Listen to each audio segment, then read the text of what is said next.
All right, good afternoon and welcome to the University of Minnesota Center for Transportation Studies webinar, Reaching Opportunities Through Transportation, New Results from the National Accessibility Evaluation. My name is James DeSoto and I'm the Director for Program Development and Delivery here at the Center for Transportation Studies. Before we begin the webinar, I wanted to go over a few housekeeping details and a brief overview of CTS and the Accessibility Observatory. This webinar will be recorded and posted to the Center for Transportation Studies website, cts.umn.edu. We will also have time at the end of this presentation for questions, so please feel free to post your questions using the Q&A feature of Zoom, or you can also raise your hand using that feature and we can call on you. The Center for Transportation Studies works in collaboration with the public sector, industry, and academic partners to shape transportation systems that are sustainable, that serve the needs of all users, that support a strong economy, and that improve our collective quality of life. The Accessibility Observatory at the University of Minnesota's Center for Transportation Studies is the nation's leading resource for the research and application of accessibility-based transportation system evaluation. Its research and analysis services allow organizations such as state departments of transportation, transit agencies, and metropolitan planning organizations to analyze, evaluate, and plan transportation systems and land use in their areas. The observatory's work also allows organizations to benchmark themselves against other regions using the same methodology and data. Now, on to the specifics of today's webinar. For a decade, the University of Minnesota's Accessibility Observatory has conducted the National Accessibility Evaluation, which measures accessibility to jobs via various modes of transportation in major metropolitan areas across the United States. Accessibility is the ease of reaching valued destinations. It can be measured for various transportation modes, such as auto, transit, biking, walking, rolling, to different types of destinations, whether that be home, work, school, or shopping, at different times of day. Accessibility measures can be used to answer questions such as, how many jobs can I reach within a 30-mile transit trip from my home in Evanston, Illinois? In today's webinar, given in conjunction with the 10th anniversary of the Accessibility Observatory's founding, researchers will introduce the findings from the latest Access Across America data for metro areas across the U.S. Today's presenters from the Accessibility Observatory include Eric Lind, Director of the Accessibility Observatory at the Center for Transportation Studies. In this role, he provides leadership, direction, and strategic management to the observatory and oversees its research and outreach activities. Andrew Owen, lead researcher at the Accessibility Observatory. Andrew's work focuses on building and applying systems for collecting, calculating, analyzing, and communicating data describing transportation systems. And Shirley Liu is researcher at the Accessibility Observatory. Leo plans and performs geospatial data analytics to measure and evaluate multimodal transportation access to different types of destinations. Eric, I turn the webinar over to you and the rest of the AO team. Thanks, James. Thanks for all the help organizing this, and thanks everyone for being here today. Also, many thanks, James, for being able to pronounce Accessibility Observatory as many times as you had to do in the last 2 minutes. That was great. So I'm excited to lead us off in sharing with you the work we've been doing through the Accessibility Observatory on documenting how people can reach destinations across the country. I'm going to start off with a brief intro to the methods and background of calculating accessibility. I'll turn it over to Andrew, who's going to talk a little bit about our results from the auto mode. Then I'll return and talk a little bit about transit. And finally, Shirley will discuss biking and walking accessibility in the areas we've studied across the country. So just to begin, maybe not everyone has thought too deeply about access to opportunities as a measure or a metric. Some of you may have seen this before, but we're going to introduce this concept starting with asking how we should measure performance in transportation.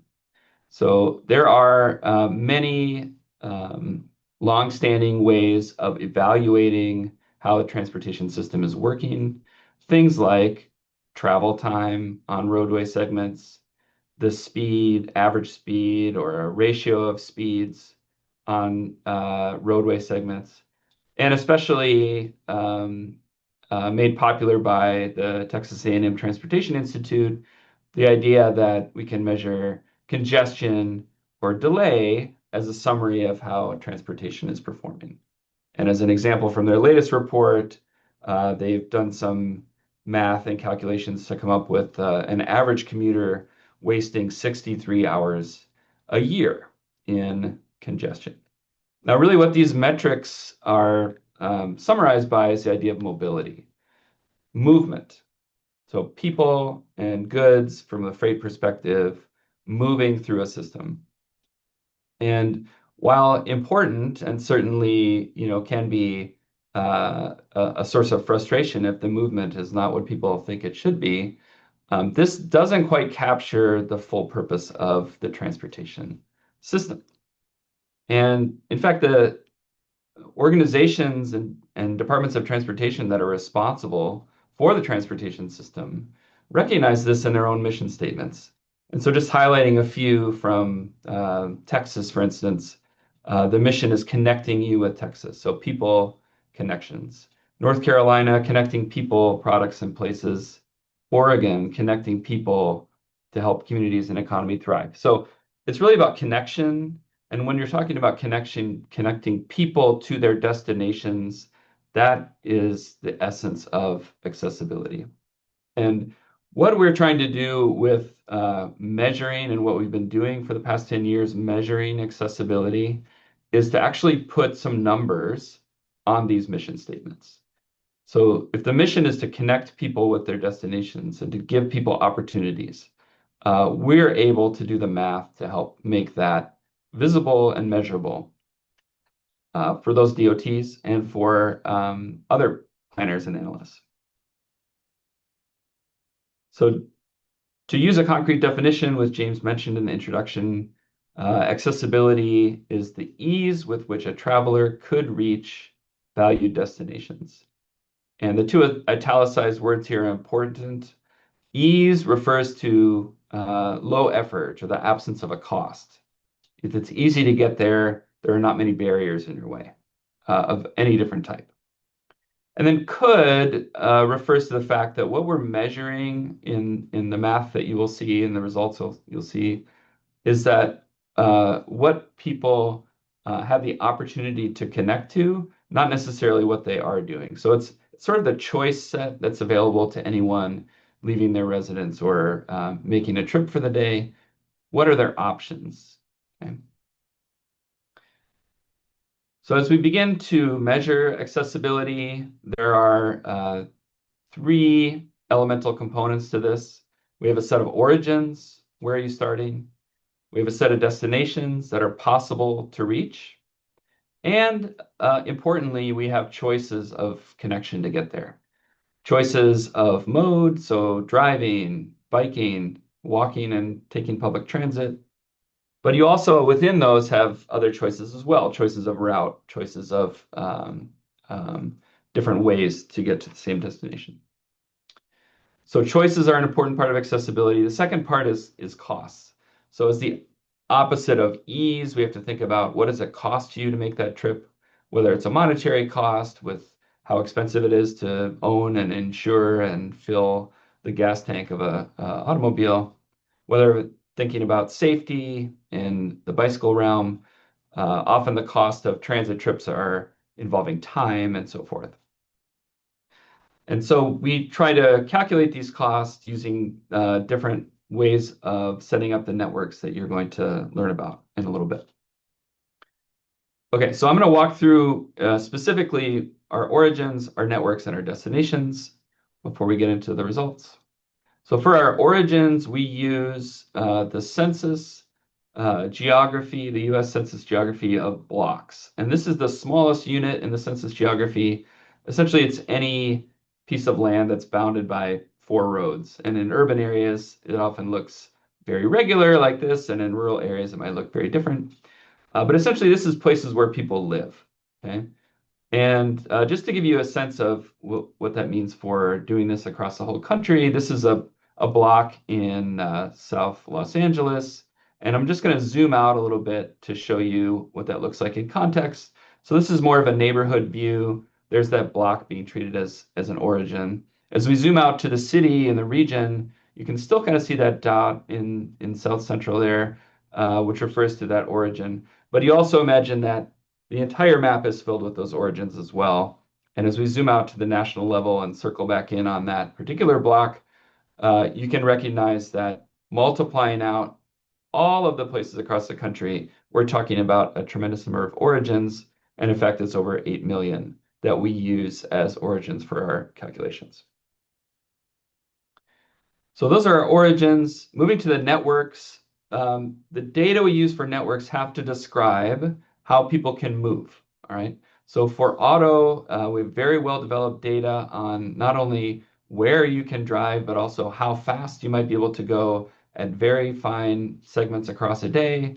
So every 15 minutes, the average speed might be changing on a particular roadway segment. We use that information to plan trips by auto. For transit, there's this great standardized schedule information across the country, and so we're using over 1,000 feeds from agencies' published schedules. And then for biking and walking and rolling, we use OpenStreetMaps, which again is a very detailed public database of how people can move around their city. We add information to it, as Shirley will describe, to kind of estimate those costs of safety and comfort. So these are our network data. You'll hear more about it for each particular mode. And then finally, our destination. So our destination set is pretty varied. In recent years, we've been adding to it. Today, we are going to talk about access to jobs. That has been the focus of this Access Across America reporting for a decade now. And it serves as a good summary of opportunities for people because if they can reach jobs, there are likely other destinations that are also reachable. Okay, so to do the calculations, we take those origins, we take the networks and describe a travel time. So leaving a certain point with a certain mode at a certain time of day, we measure the travel times to the destinations and ask for that amount of time, what can be reached. Okay. Another way of thinking about it is kind of within this boundary of travel, how many destinations or what type of destinations can we find? When we do that for all the origins in a region and the country, we end up with maps that look like this. And we're going to be looking at quite a few of these result maps, so I just want to orient you to it briefly. So this is the results map of auto access, driving to job opportunities within 30 minutes. Each point on this map is an origin. So the way to read this is to, pick out a point, whether you're familiar with the region or not, identify that as your starting point. And then from the color intensity, you'll be able to see what is the range of opportunities I can reach from that point, leaving at 8 a.m. And driving a personal vehicle. Okay. So it really is mapping to the origin, the relative opportunity. So people that live and leave from those places, how much opportunity do they have? These maps will change depending on the mode and the time of day, and of course the travel time. For the Access Across America work, we're pretty uniformly looking at 30 minutes as the standard travel time, but we also have between 5 and 60 minutes travel time calculated, and we use those for some information as well. So this is the background of the math. We do this for every single block in the US. Some states don't participate in the particular job data program that the census runs. And so for Alaska and the state of Mississippi, we actually don't have results. Everywhere else we do. And what we're going to focus on today is summarizing these results from the block level at the top 50 metro areas by population. So these are the census designated urban areas, so designated by counties, and that's why the shapes can look a little funny. But these are the top 50 places by population in the country. And for each of these, we're going to go through and analyze what accessibility looks like by driving, by transit, by biking, and by walking. And so to get us started with that, I'm going to turn over to Andrew to talk a little bit about what we found when we looked at the auto mode.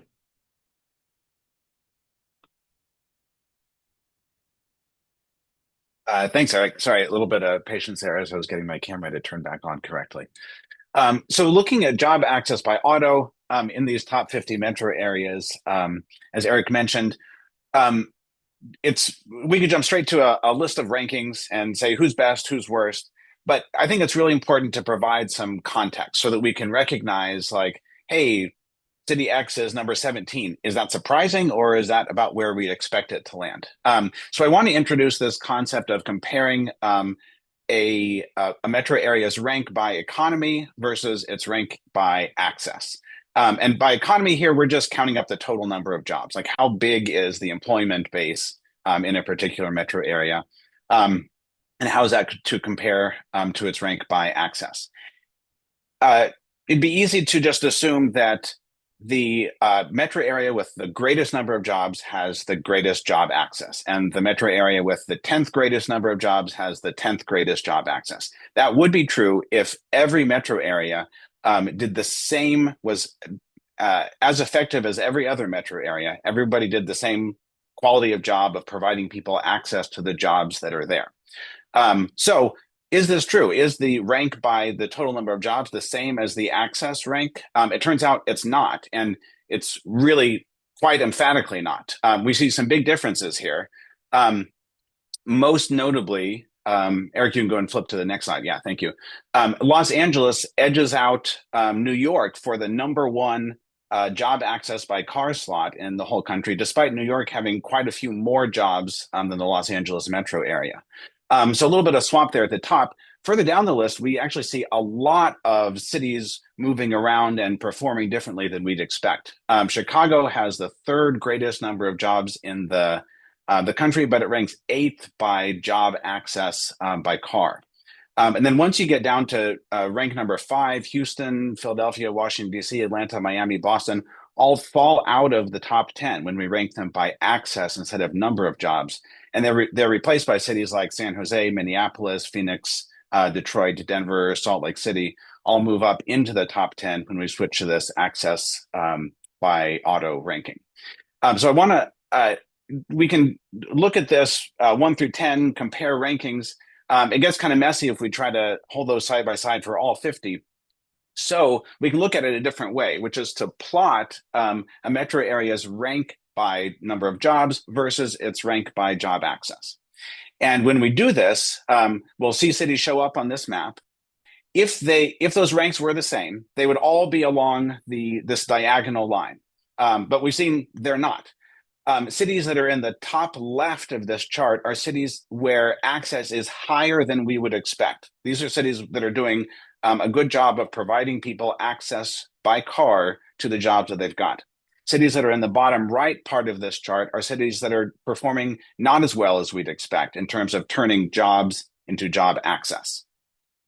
So we can look at a couple of these. We've already talked about Los Angeles getting the top number 1 job access spot over New York. And we can take a little bit of a closer look at what's going on there.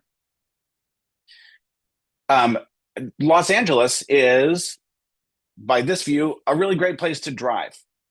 If you have a car and you want to use that car to potentially reach lots of job opportunities, Los Angeles is the place to do it. The average resident of the Los Angeles metro area has access by driving to more job opportunities than in any metro area in the country. This runs a little bit counter to our perception of Los Angeles as a terrible place to drive, really congested, really slow to move around. And it turns out Los Angeles is a very congested and very slow place to move around by car. In fact, it ranks number 2 in the US by congestion impact. That is, how much does congestion reduce access by car?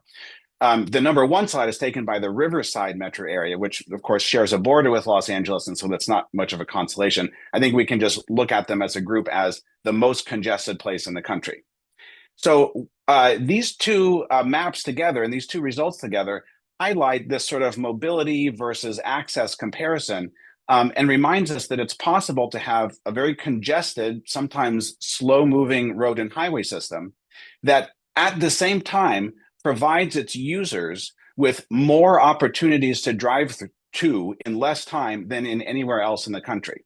It can be challenging to keep these results and concepts in our head at the same time, but Access challenges us to do that. And I think when we do it, we have a more complete understanding of how cities and metro areas work. So looking at some of the other results across the city rankings and how economy versus access rankings compare, I want to draw your attention to two clusters of cities. And these are interesting because by number of jobs, they all rank pretty closely together, like Denver through Miami, Atlanta, including cities like Detroit, Seattle, Minneapolis, Phoenix, Boston, Miami, all have pretty close to the same number of jobs. They're kind of peers in terms of scale of city. But Denver, Detroit, Minneapolis, Phoenix perform better than expected in providing access to the jobs that they have, while Seattle, Boston, Atlanta, and especially Miami provide noticeably worse than we'd expect based on the number of jobs that they have. We could do an entire webinar series diving into the historical planning, investment, highway zoning decisions that each of these areas have made over the years that have led to their current performance. But I want to draw your attention to something that I think is often kind of overlooked in these sorts of conversations, and that's geography. If we look at that overperforming cluster, I'll call them the auto access overachievers. Despite these being geographically all over the place in the Midwest, in the West, and the Southwest, we see some patterns of similarity. These are all generally flat cities with, I'll call it deep grids, street and highway networks that operate as grids throughout the entire road hierarchy. There's grids at the neighborhood level, there's grids at the city level of arterials, and there's grids of highways connecting all of that together. There's a lot of space to build these things, and you end up with cities that all perform better than we'd expect in terms of providing access to their jobs by car.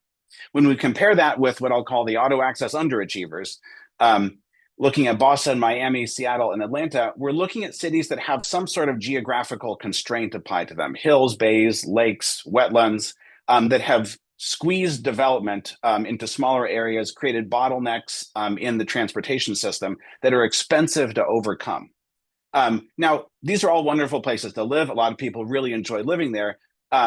So I don't want to malign them, but to point out that these are environments where it is more expensive and more challenging to create transportation networks where cars excel. Cars need space, and cities that have space to give them and have invested space in making themselves useful to cars show up higher in this ranking. Cities where it's been more expensive and more challenging to provide space for cars to operate show up lower in these rankings. That geography as a fundamental thing, I think, is important to keep in mind, along with the focus on investments and planning and other decisions. All right, thanks, Eric. I'll hand this back over to, or I forget if Shirley's next or not, but thank you. Thank you, Andrew. And as you said, I think we could do a whole series on some of these insights. We will come back to Q&A at the end of the webinar, so please go ahead and keep adding questions. If you see that Q&A box, that'll be great. But we're going to keep going and move on to public transit. And just to say another word about how we calculate access to jobs by public transit, I want to break down a little bit the components of that trip because it's a little different than the auto travel times where we can kind of say, well, if you leave this block and follow the roadway network, you'll arrive at a destination in a certain amount of time. With transit, we have a few components of the trip. So leaving your origin, we measure how you can reach your destination traveling either on foot or with a mobility device to a stop. And at a stop or station, almost inevitably, you wait. You wait because the transit vehicle doesn't depart on demand, it departs on its schedule. So to the extent you can match the schedule, you'll have a good trip, but sometimes you do have to spend a little time waiting for the vehicle. The vehicle will then travel on its route, which may be not right at your destination, so there's always a little bit of walking on the egress side as well for most transit trips. So all of these components we calculate and add together when we're talking about the travel time from an origin to a destination. So the walk to the stop, the meeting the schedule, the travel on the vehicle, and then the walk to the destination. Now, with transit, there's often other ways to do a similar trip. For instance, you might be able to take a slightly, maybe even faster trip that involves transferring between vehicles. According to the schedule, we also use those wait times between travel connections, transfer connections to include in our accessibility evaluation. So what we actually do, because the timing is so important and the waiting is such a big component, is we calculate the same trip that you see here 120 times from each origin. We do it for each minute over a 2-hour period, and then we look at the travel times and take the fastest regularly observed travel times from those. Technically, we use the 15th percentile travel time over those 120 minutes. Essentially, what that means is that a trip where you did a good job meeting the vehicle at the stop as it was about to leave. This is something that's pretty actually easy to do given the digital information that's available in apps and from agencies these days. But regardless, what we're looking at is a good transit trip. If you use that, how many jobs could you reach from your origin? So you get no points awarded for guessing that New York City is the highest weighted average access to jobs in the country by public transit.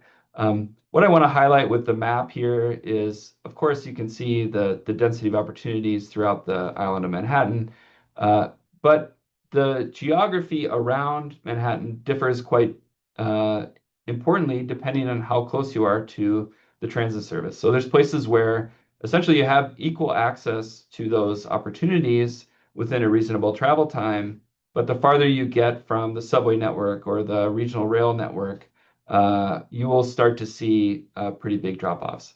So when we're talking about regional averages for an urban area, it's important to remember that this hides a lot of variation, and that variation is important.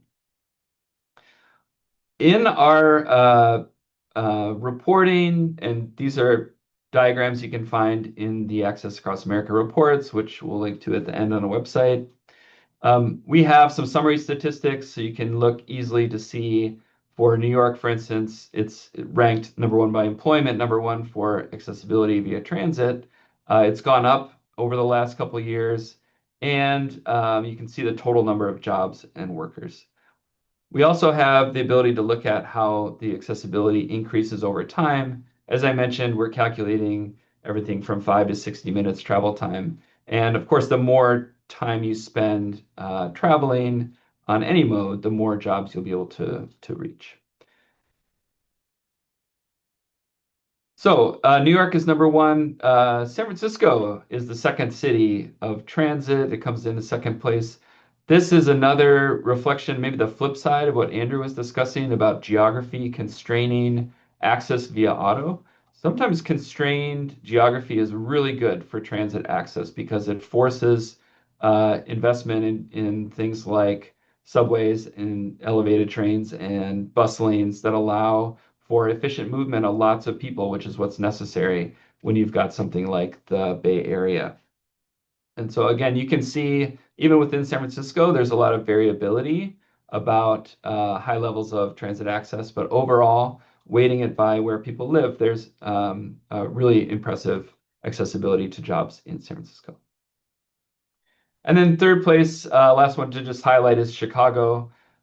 Chicago has 3 major transit services: Pace Suburban Bus, it has regional rail through Metra, and it has the CTA, the Chicago Transit Authority, doing the L and local bus. I'm highlighting that because in our calculations, we don't separate those agencies, we combine them together. So it's really about accessibility across any usable transit network from the origins. And so there's not a need to kind of separate out which agency is providing that access because usually from the traveler perspective, people can use them relatively easily across systems. So the top 10 for transit looks like this. After New York, San Francisco and Chicago, LA, Washington, D.C., and of course, some of these older eastern cities, but also places like Seattle that have invested a lot in transit over recent years, San Jose, and Denver. Looking at the similar graph to what Andrew was describing before, where we kind of compare the ranks in economy size versus the ranks in accessibility, you can see that cluster of kind of Eastern heavy rail systems up at the top right of this graph. You can also see outliers kind of in the middle top there, San Jose and Milwaukee.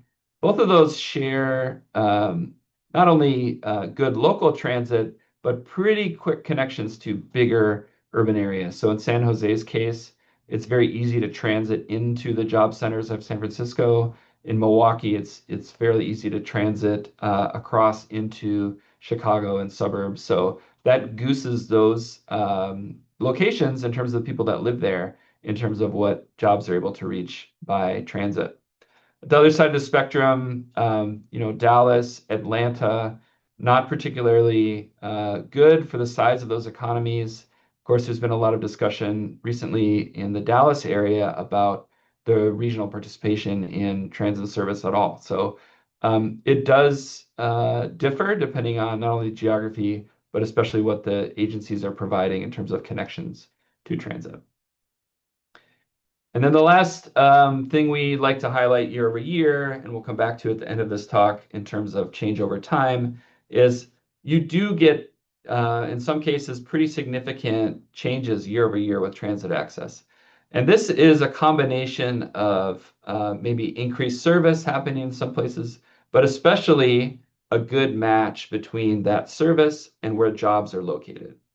So in the case of Louisville, there hasn't been 15% more transit service necessarily happening, but the increases in economic activity are happening in transit accessible places, and that is what allows the accessibility of the region overall to go up.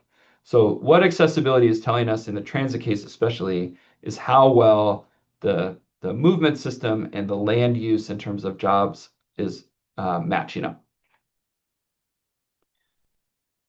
So with that summary of thinking about transit accessibility, I'm now going to turn it over to Shirley to walk through the last two modes that we use to summarize job opportunities across the country. Yep. Thanks, Eric. So yeah, let's switch gear to talk about add to transport mode here, job access by walking and biking. So, but before we dive into job access matrix, I will introduce a key concept that we landed here, the level traffic stress or LTS. So this concept is pretty well developed and used by many researchers. It is a framework to evaluate how comfortable and safe bicyclists feel when traveling on different road segments. So it typically classifies the road segments on a scale from LTS 1, that means the roads is most suitable for like most people to bike on, including children's, up to LTS 4, which only like confident or experienced cyclists would be able to tolerate. This really matters because we know that not all bike infrastructure is equal. For example, like imagine a painted bike lane like next to a high-speed roads that would be really different from a protected cycle track, for example. So this framework LTS help us, quantify the differences based on existing roadway infrastructure.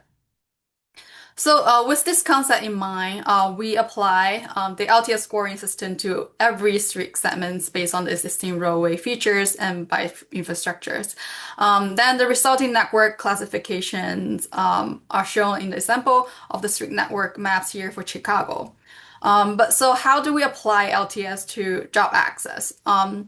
So rather than assuming like all roads are equally bikeable, we calculate, how many jobs a person can reach at different LTS levels.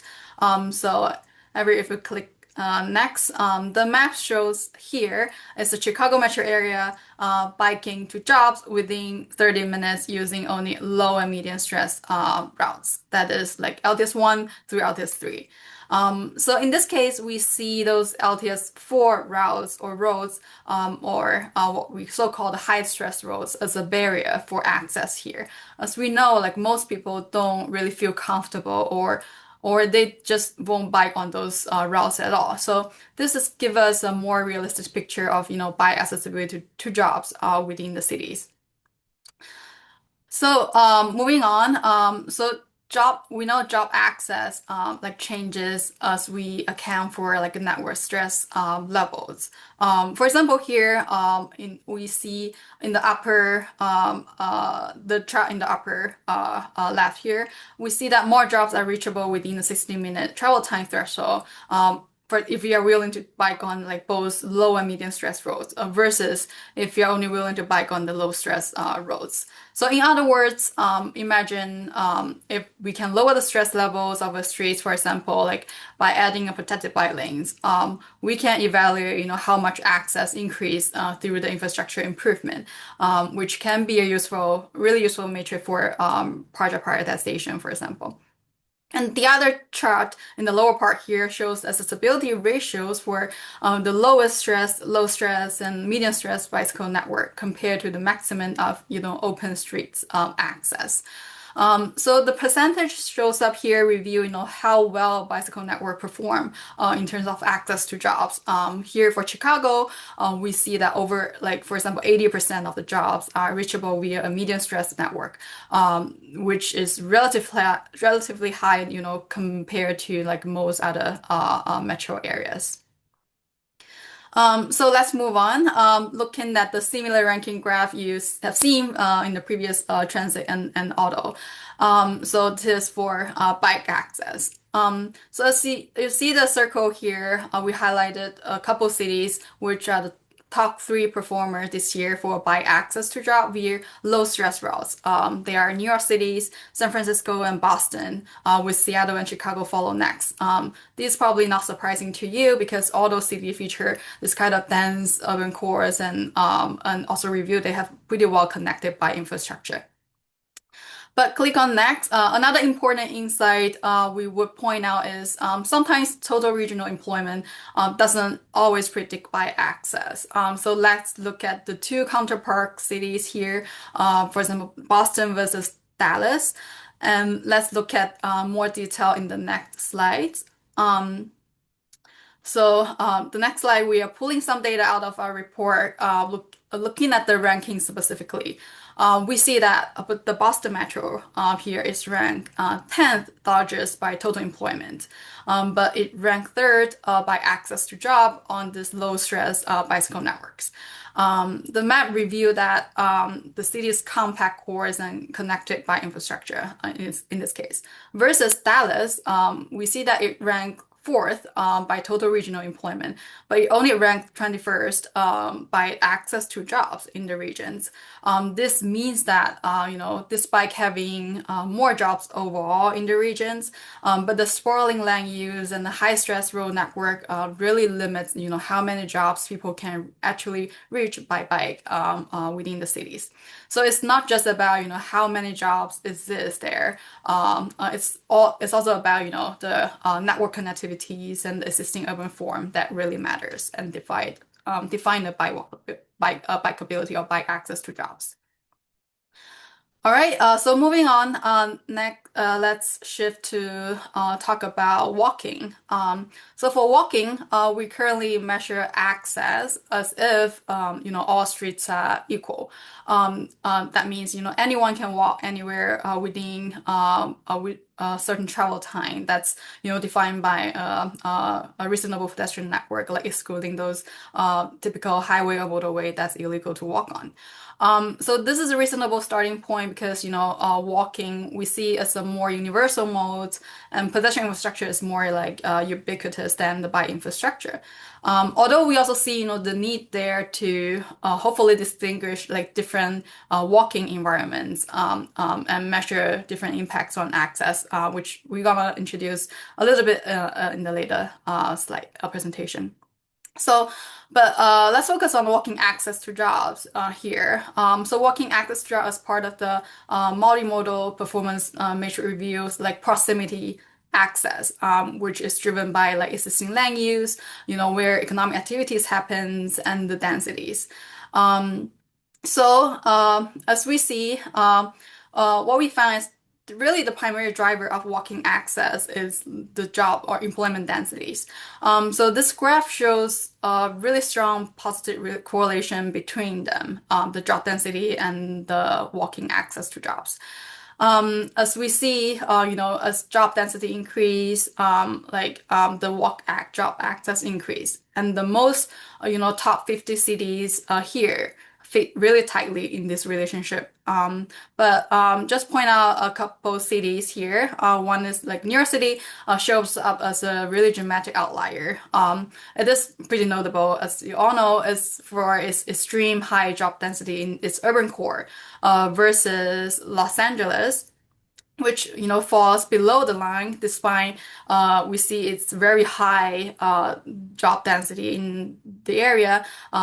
It sort of falls short in terms of walking access compared to other high density counterparts, which align with its sprawling urban form that we is well known for, its city form.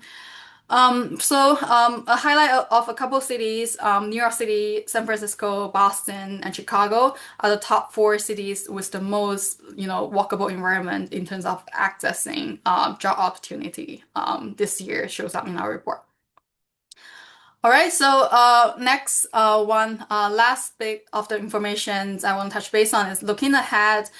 We are working on to apply the similar LTS framework to analyze like pedestrian access. Like just as like not all bike routes are equal, like not all walking environments are equal, right? So pedestrian level traffic stress accounts for features that could affect like walking experience, for example, like sidewalk presence, maybe buffer from the traffic or vehicle speeds. It's an emerging concept that's being developed in recent years.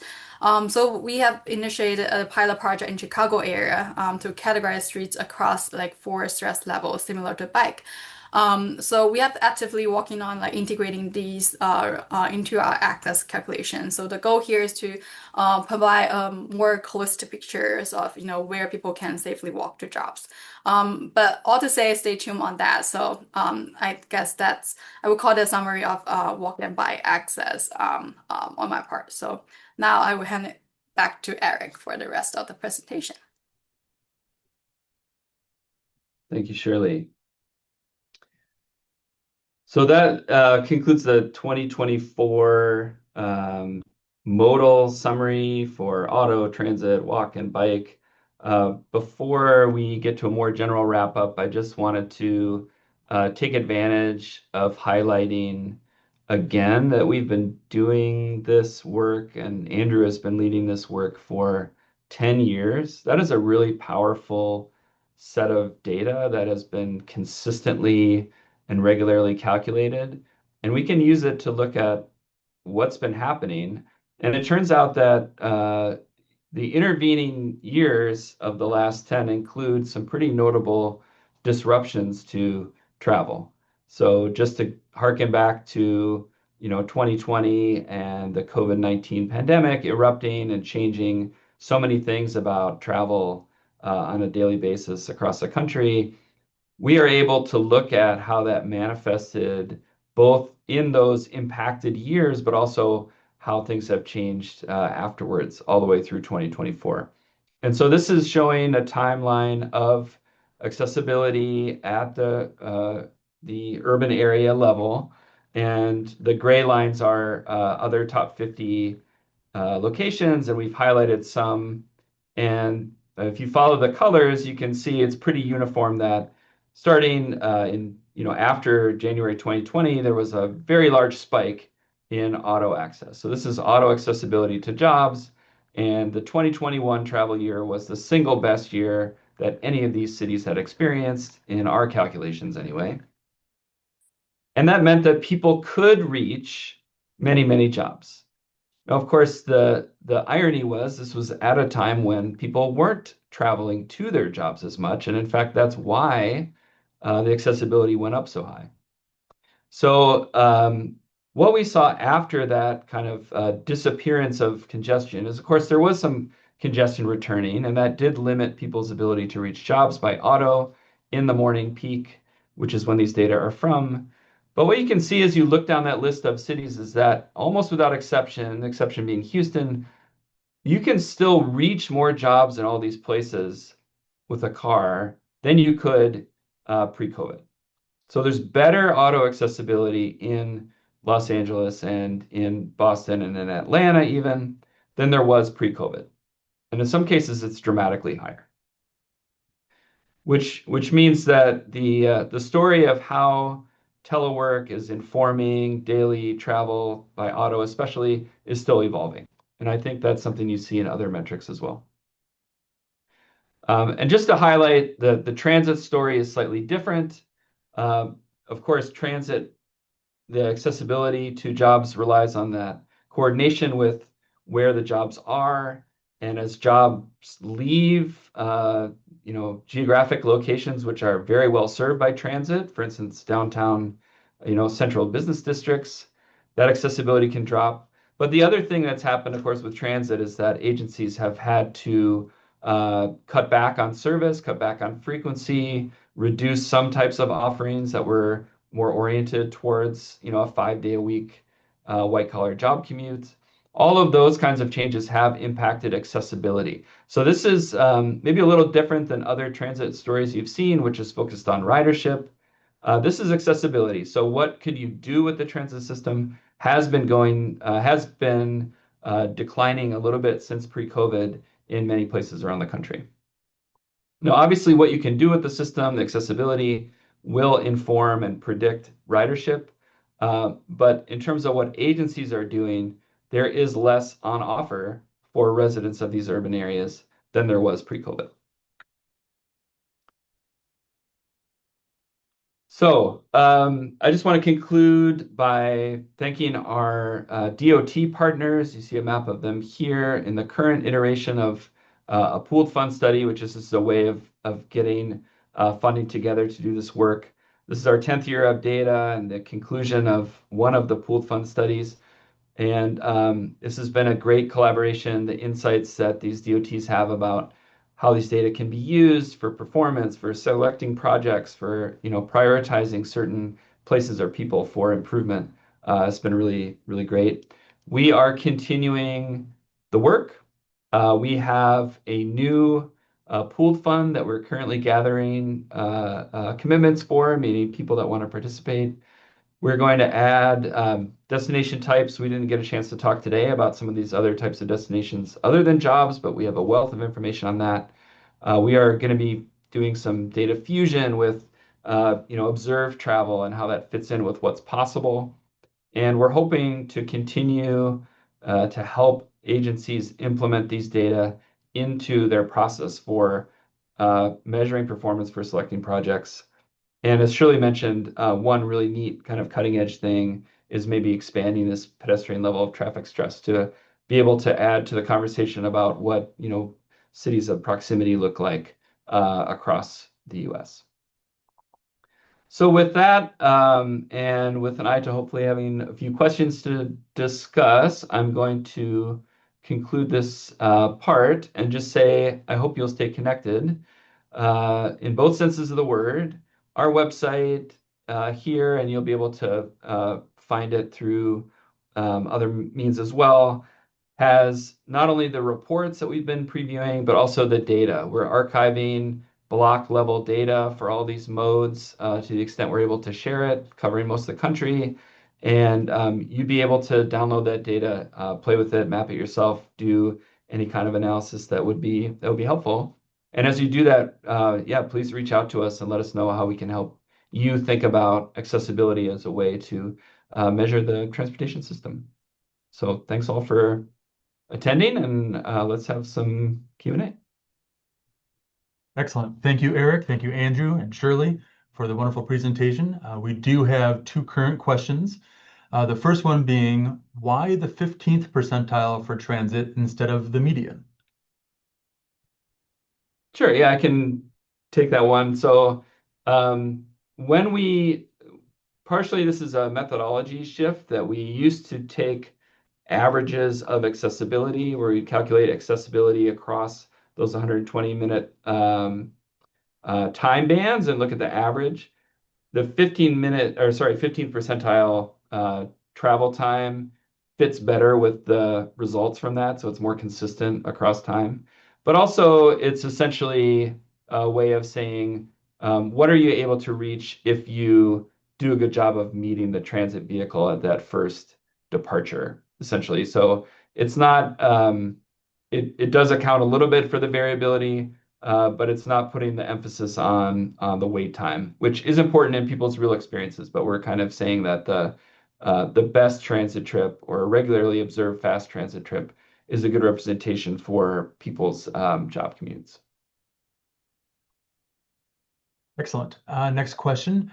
Has this information or similar data sets been used in any projects or policy briefs?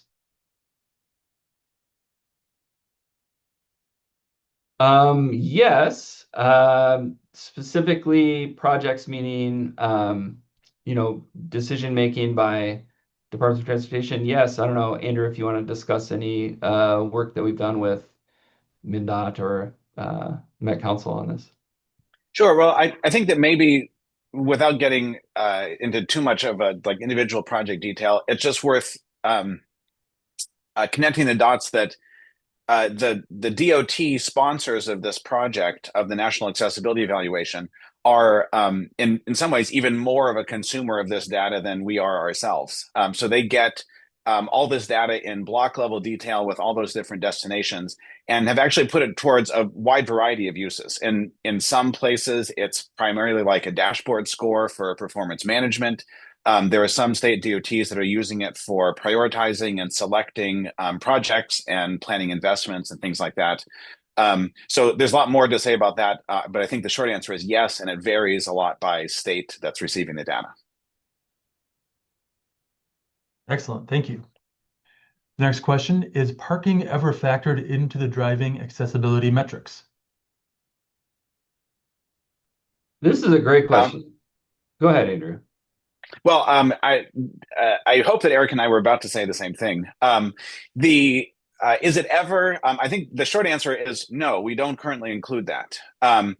It's something that I think is really important to recognize that right now we're showing access that's based on a car appearing as soon as you want to depart and then disappearing as soon as you arrive at your destination. There is a little bit of time cost that's applied to travel like from the network to a block centroid at a walking speed. In some places, you can kind of hand wave and say like that represents a parking cost. In dense urban areas, I don't think it does very closely. And so there probably is a degree to which, especially for reaching jobs in like very dense urban cores, that we may be understating the travel time that's required to reach them by excluding the cost of finding parking and then traveling from parking to a final job destination. So thanks for bringing that up. Yes, a great question and a good answer. Excellent. So the next question, for transit access, do you use a maximum walking time for access and egress?